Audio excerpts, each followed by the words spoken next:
After enduring terrible treatment from my husband George and his mother Susan, I decided to divorce George after 30 years of marriage. I can't live with you any longer. I want a divorce. Then George moved quickly. He called Susan, who lived nearby, and apparently told her about my intention to divorce. Susan joyously barged into our house, and they both smirked as they berated me. Isn't the move done yet? Get out fast. Normally, it's impossible to move out immediately upon deciding to divorce, but they knew that. They just wanted a reason to mock me. I'll be gone in 30 minutes. But I wasn't going to just sit back and take it. Thank you. I appreciate your help for the move today. Please leave it to us. The rental car has also been arranged, so please come this way. As I was about to get into the car, Susan followed me and looked surprised. What? What's with this luxury car? I was about to leave them behind for good. They can panic and regret it all they want. My name is Emily, and I'm 50 years old. I got married to my husband George in my 20s, and we were blessed with a son, Jacob. At that time, George asked me to quit my job to focus on housework and child rearing, so I resigned, though it was with regret. I raised Jacob with love, but during that time, George began to grow cold, casting a shadow over my life. Back then, I just endured their unreasonable treatment and tried to get through each day. Hey, Emily, the entryway is dirty. You're a stay-at-home mom now, so at least take care of the house properly. I'm sorry. I'll clean it right now. Really? You can't do anything right. What good is a college degree if it's useless? Since I became a housewife, Susan started coming over to our house every day. Each time, she would find something to complain about, raising her voice and blaming me. She had always been critical of the fact that I graduated from college. Even though you graduated from college, you can't do anything. But lately, these complaints have become even more frequent. However, she doesn't help, she just complains. Once you're done here, could you clean in front of my house too? You really can't take a hint, can you? Instead, she tries to burden me with the housework at her place too, since we live close by. She often catches me going shopping and imposes her own shopping on me. Of course, I don't get paid. Oh my, Jacob, you're so cute. When she comes over, all she does is sporadically dote on Jacob. And that's all she does. She doesn't take on anything challenging. She just shows affection, and everything else is thrown my way. Hey, he's crying. Poor thing. Hurry up and calm him down. Yes, I'll do it. Really? It's terrible for a parent to make a child cry. Even though Susan has experience raising kids and knows they cry, it seems any reason is good enough to berate me. George doesn't help around the house either, and as soon as I quit my job, the burden fell entirely on me. Emily, do you have time sometime? There's a place to drop off the kids. Maybe we could go to a cafe? I'm sorry. I've been told not to go out except for housework. Really? If you ever have a tough time, let me know. I'm here to talk. Well, maybe another time. This lifestyle keeps me from syncing up with friends, and I gradually drift apart as I keep declining invitations. Hey, Jacob, what should I do? I feel like I'm being left behind by the world. Despite Jacob being adorable, it was other reasons that were building up my stress. Hey, haven't you taken out the trash yet? It's dirty. Hurry up and do it. Yes, I will. Oh my god, you're so slow. Why did I end up with such a daughter-in-law? Juggling housework while caring for Jacob, I inevitably ended up doing both tasks half-heartedly, and both George and Susan criticized me for it. When Jacob turned 3, I considered enrolling him in daycare so I could focus on housework during the day, but Susan opposed the idea. Daycare? You're pulling him away from his parents. Don't slack off on parenting just because you're a stay-at-home mom. Even though she finds fault with both my housekeeping and parenting, how dare she say that? Susan, who even dumps her own tasks on me, seems to dislike it whenever something might make my life a little easier. George was never interested in parenting to begin with.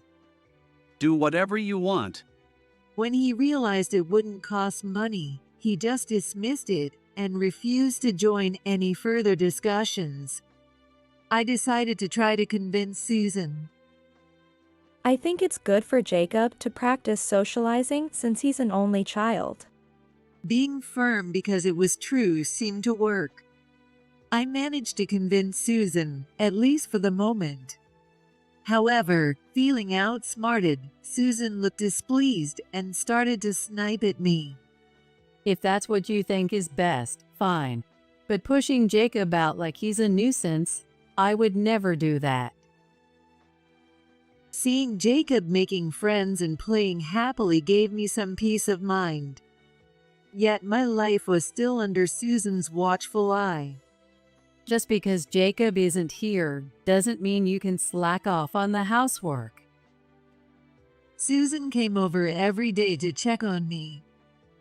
If I hadn't finished the housework before she arrived, she would get angry even if I was in the middle of it, saying, "This isn't done," or "You haven't completed this." I couldn't help but fear and despise her. Hey! Dinner! How was your day? I'll serve it now. I'm tired. Hurry up. All right. George now neither helps with housework nor childcare. Instead, he just adds to my burden. Hey, you served the same menu last week.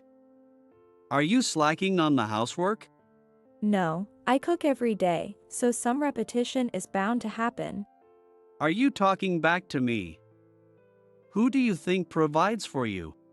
George's yelling, just like Susan's, echoes in my head. Even Jacob, who was playing quietly, started crying from the shock. Don't make him cry at mealtime. You're not disciplining Jacob properly. Is that how he treats his child? I can't believe I married this man. While holding back my frustration, I desperately tried to soothe Jacob. When you suddenly yell like that, anyone would get startled.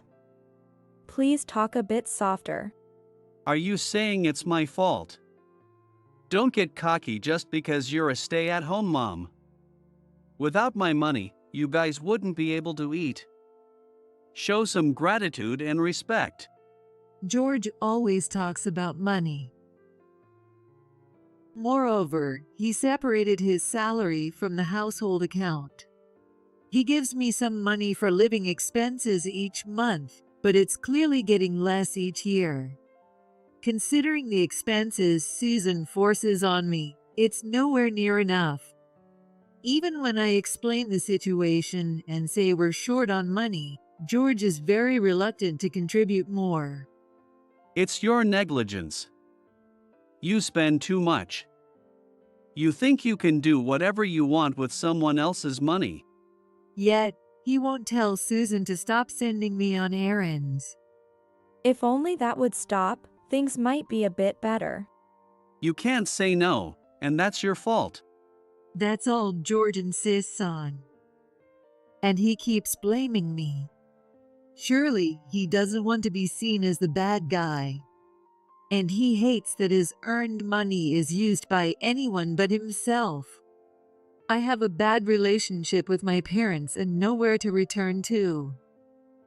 Considering Jacob and the expenses that are piling up, I couldn't afford a divorce.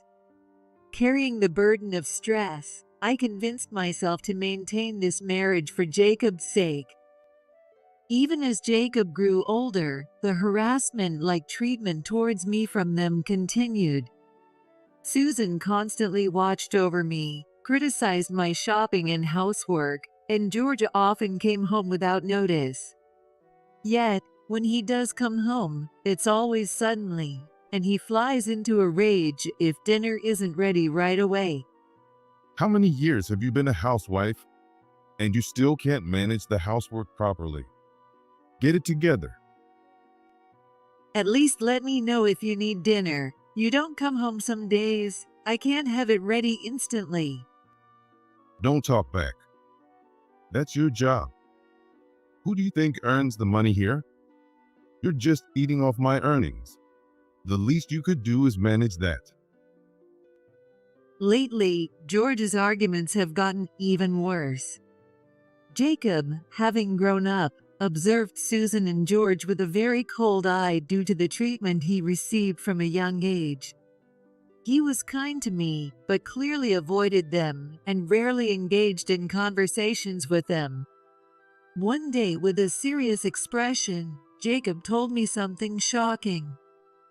Mom, George is cheating. What? When Susan and George were not around, Jacob referred to them as Susan or George respectively. Initially, I gently scolded him, but I soon gave up, as I could no longer see George as a husband or even Jacob's father.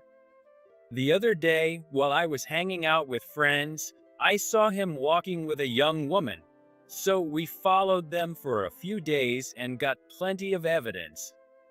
Jacob showed me the photos saved on his smartphone.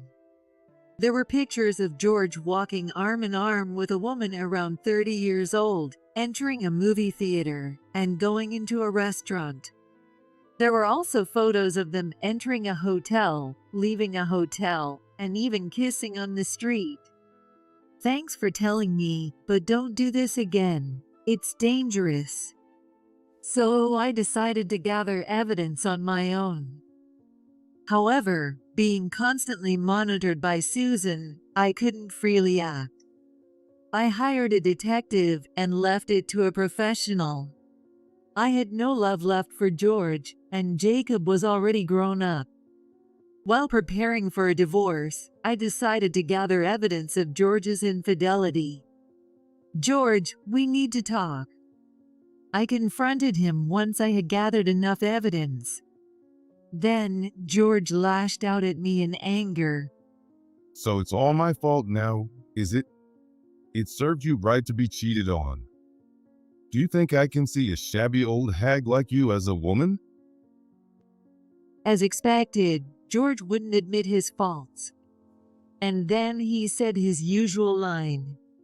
Who do you think has been paying for everything all this time? Don't get all high and mighty. You have nowhere else to go anyway. Know your place. Are you serious? I've been subjected to terrible treatment all this time. I thought I had no love left for him, and even felt hatred, but I was surprised to find there was still something deeper. It's not just hatred. A disgust wells up, and George yelling in front of me starts to look utterly repulsive. Serious? Of course, I am. If I said I wanted a divorce, you'd be lost without me. Better keep in line and stay on my good side if you don't want to be divorced. Hearing George's words, the last thread of my patience snapped. I can't live with you any longer. I want a divorce. What did you say? Initially surprised, George quickly regained his composure. With a spiteful smirk, he looked down on me. Fine. Do as you like. Then George moved quickly. He called Susan, who lived nearby, and apparently told her about my intention to divorce. Susan joyously barged into our house, and they both smirked as they berated me. So you're finally getting a divorce, right? A wife like you who can't do anything right is just in the way. It'll be refreshing to have you gone. If you end up on the streets, don't blame us. Once we're divorced, you and I are strangers. Don't count on my money. I'm sick of seeing your miserable face. Just get out. I looked at them with cold eyes and then began packing my things. Since the day I learned of George's infidelity, I had been slowly gathering my belongings so I could leave immediately. Don't even think about seeing Jacob again. He's our grandson. He'll inherit our house and take care of us in our old age. You should just live alone and lonely. They laughed with mean-spirited voices. Looking back, my life has always been looked down upon by them. What joy do they get from attacking someone like this? I guess I'll never understand. Isn't the move done yet? Get out fast. Normally, it's impossible to move out immediately upon deciding to divorce, but they knew that. They just wanted a reason to mock me. But I wasn't just going to take it silently anymore. I'll be gone in 30 minutes. Having been pushed this far, I couldn't let it go without fighting back. I was determined to get my revenge, including for everything up until now. I only have a few personal belongings left in this house.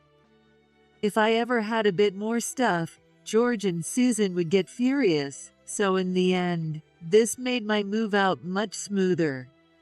Still, it was a lot to move by myself, so I asked for transport help.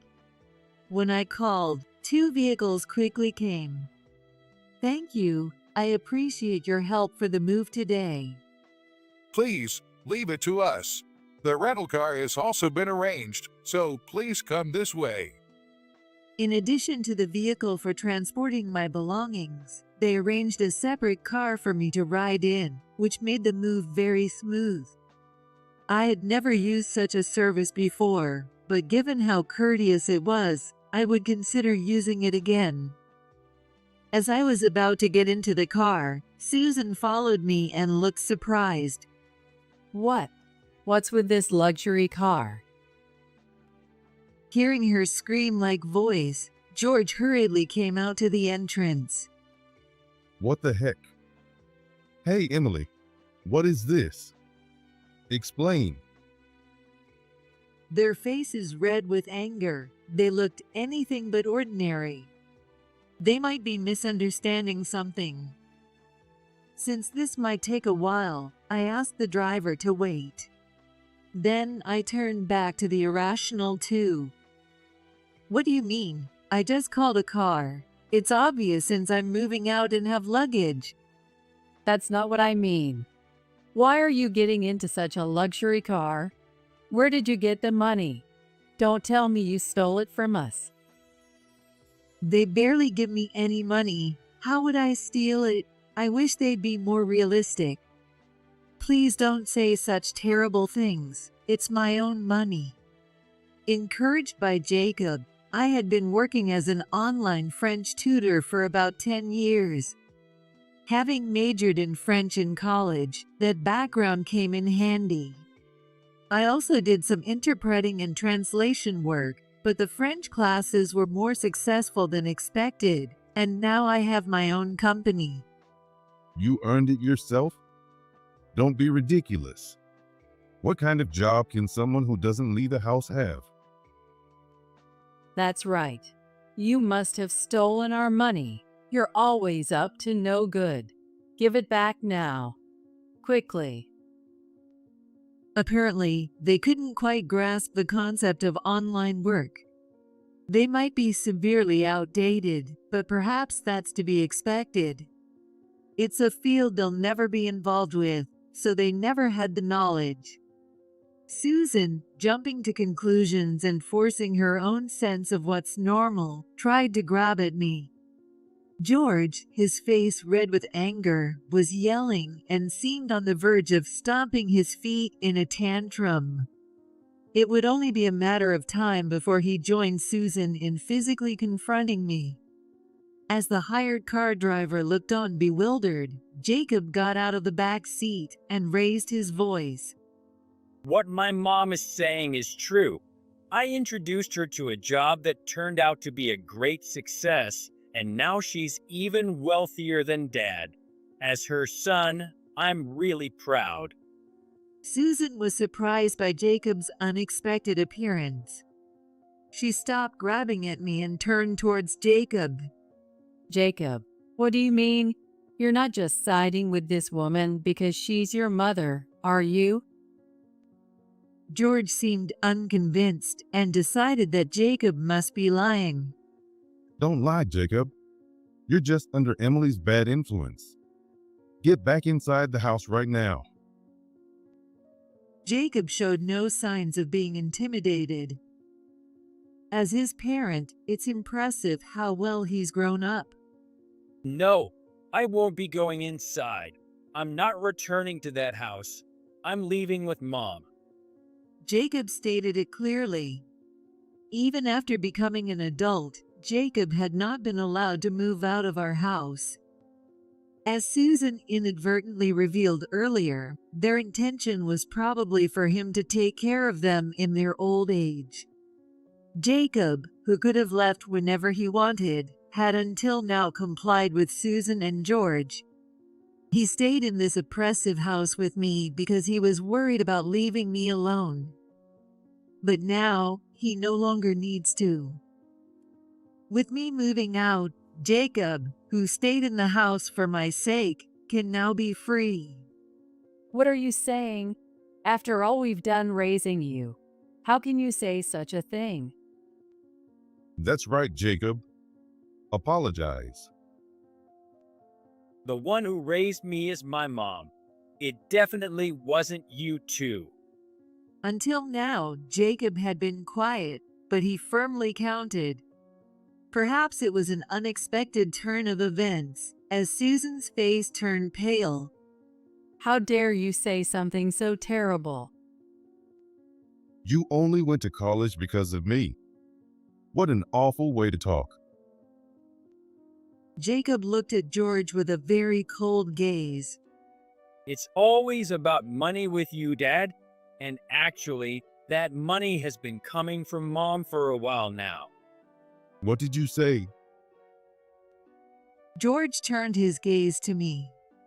You always say, "Who do you think you're living off of?" So I figured you'd start saying it to Jacob too, and that just made me sick. When my job started to take off, I decided I'd pay for all of Jacob's education costs. You didn't even notice. I'm also covering the shortfall in living expenses with my earnings. He really doesn't seem to notice, so I can't help but sigh deeply.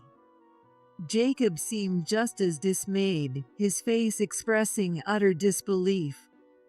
From kindergarten through college, you really think it costs the same? You just transferred enough for living expenses and let Mom cover the rest. Really, I wish I wasn't related to you.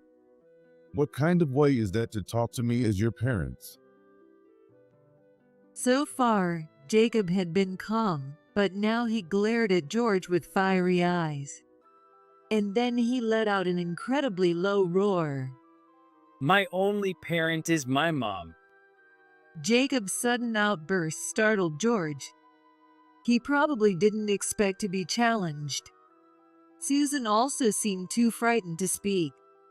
They're only bold when they think there will be no pushback. They can only attack those they perceive as weak.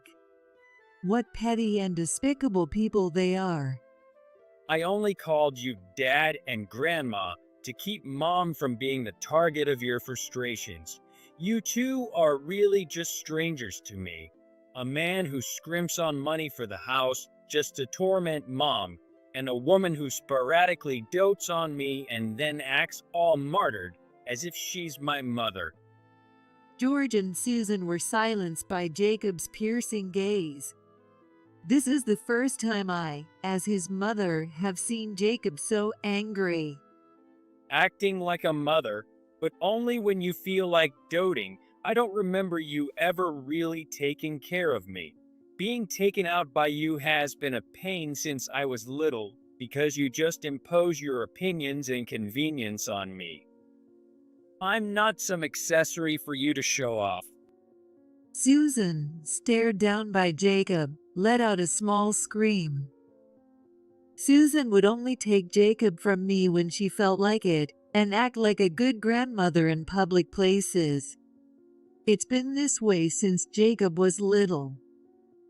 She would say she's buying him toys and then give him a cheap balloon, getting angry if he didn't play with it. Emily has been harassing me, taking away the toys I bought for Jacob. And so, Susan would shout as if she were the victim. When Jacob was in high school, she would take him out to buy clothes, choosing ones that didn't suit his taste at all. And when he wouldn't wear them, she got angry at me. And then you'd badmouth Mom right in front of me. To me, you've always been the bad guy making Mom cry since I was little. Take over the house, take care of us in our old age. I don't care about that stuff. Jacob spoke dismissively, and Susan seemed about to say something. But as soon as Jacob glared at her, she shrank back. George then cautiously tried to counter, despite seeming afraid. How can you be so ungrateful? I didn't raise you to be like this. What? Ungrateful? Jacob scoffed at George's words. I don't owe you anything. In fact, when I was a child and fell ill, it was Mom who stayed by my side the entire time. That woman over there just came in, whimsically shoved an apple in my mouth, and then left satisfied without even checking my fever or caring about the hospital or medicine. Susan, pointed out, shrank back and mumbled some excuse that I couldn't hear well. Jacob probably couldn't hear her either. She probably wasn't even forming coherent words. After all, she couldn't rebut because what Jacob said was the truth. As for that man, has he ever cared about me even once? You don't know anything about me. You only interfered loudly with which college and department I should attend. That's it. You never cared about where I worked. Elementary school, middle school, high school, you only cared about my grades, and even then, only as a reason to scold Mom if I wasn't first. It was obvious you weren't really interested. Anger was evident in Jacob's eyes. Faced with his gaze, George and Susan were trembling. They had only ever berated me, someone they thought wouldn't fight back. This might be the first time they faced open anger from someone like Jacob. They're reaping the consequences of their petty lives. Still, I don't want to see Jacob consumed by anger. I approached him and gently tapped his shoulder. Calm down a bit. My touch seemed to remind him of his better self. He took a deep breath and managed to control his heightened emotions. Well, that's the situation, so Jacob and I are leaving home together. He's even managing a French language school now, and we'll be fine, just the two of us. George glanced at the hired car I had called. He then realized that what Jacob and I were saying was true. Then his demeanor suddenly changed, and he approached me with a fawning smile. Wait, can't you reconsider? I was wrong, divorce. That's no way. What are you saying now? You already have a lover. Just be happy with that person. The one who was most shocked by my words was Susan. A lover? What do you mean, George? Caught off guard, George frantically looked back and forth between Susan and me. Then he started to make a desperate excuse. No, it's not true. Emily is lying. Are you really going to play dumb? We have plenty of evidence, like text messages and photos. You can't talk your way out of this. Jacob presented the evidence he and the detective I hired had gathered. They were all neatly organized into photos. Of course, they were copies, so it was pointless for George to try to deny it now. I looked at the sweating George coldly.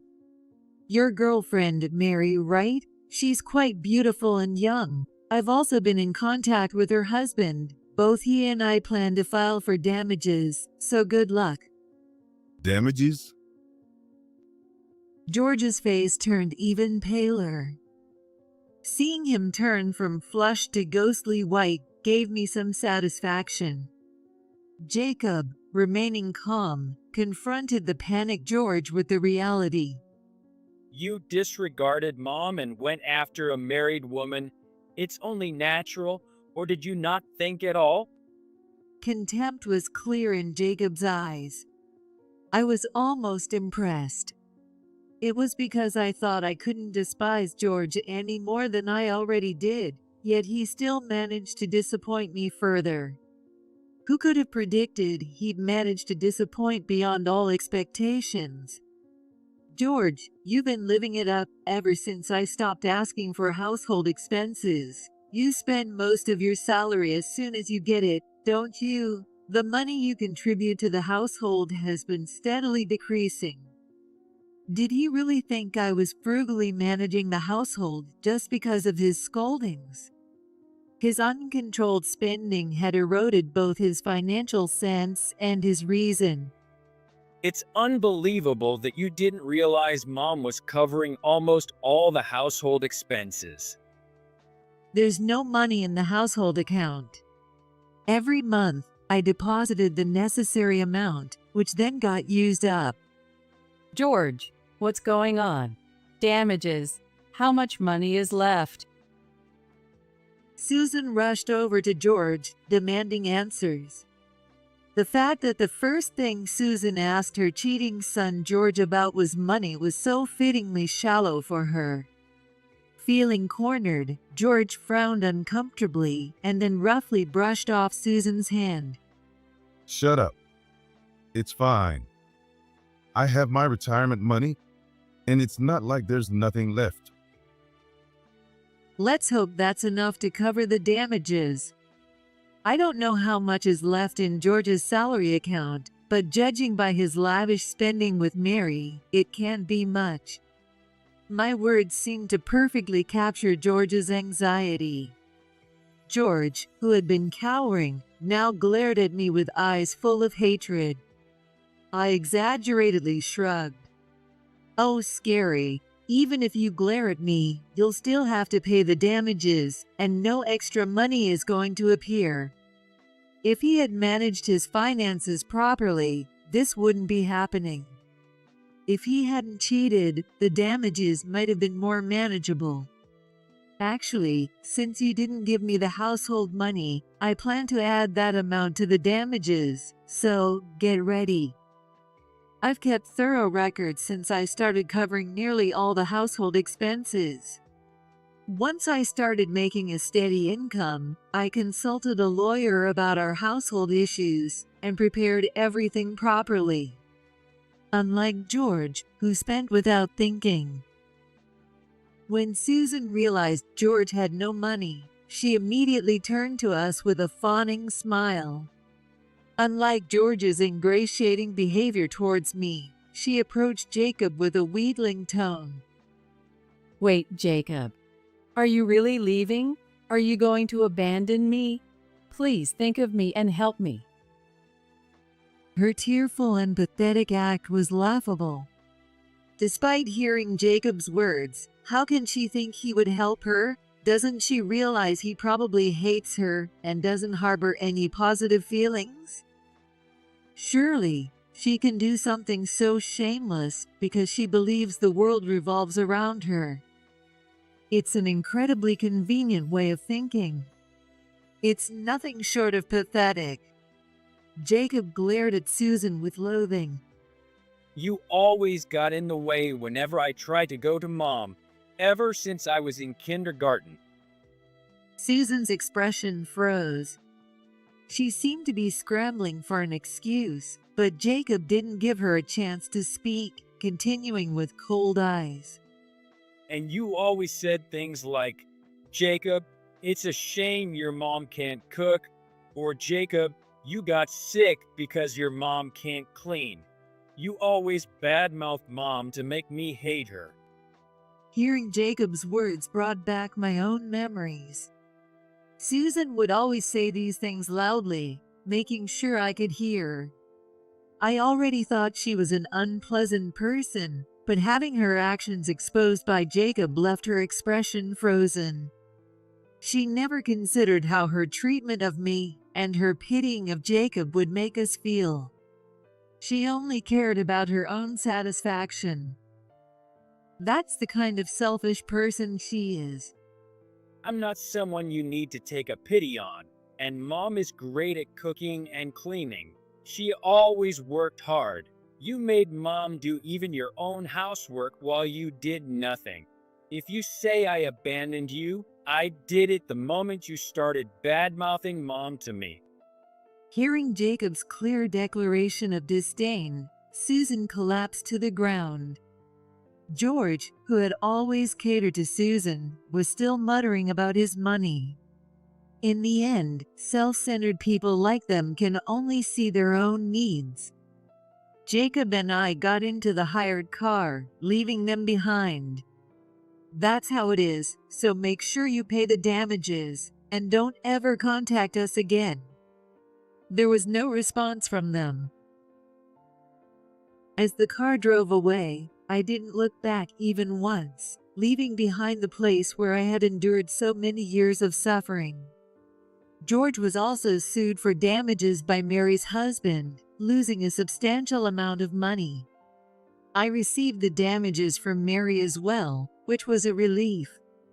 I heard that Mary also got divorced. Unlike us, they didn't have children, which is a small mercy. I've also heard that Susan's health deteriorated after that incident. She hardly goes out anymore and is mostly bedridden during the day. Originally someone who loved to assert dominance over others, she now forces herself to go out on her good days, only to badmouth Jacob and me. People around her have become fed up and are gradually distancing themselves. Recently, even George has become fed up with dealing with her, which indicates just how bad things have gotten. Eventually, she'll have no one left to complain to. I hope she spends her remaining years in solitude.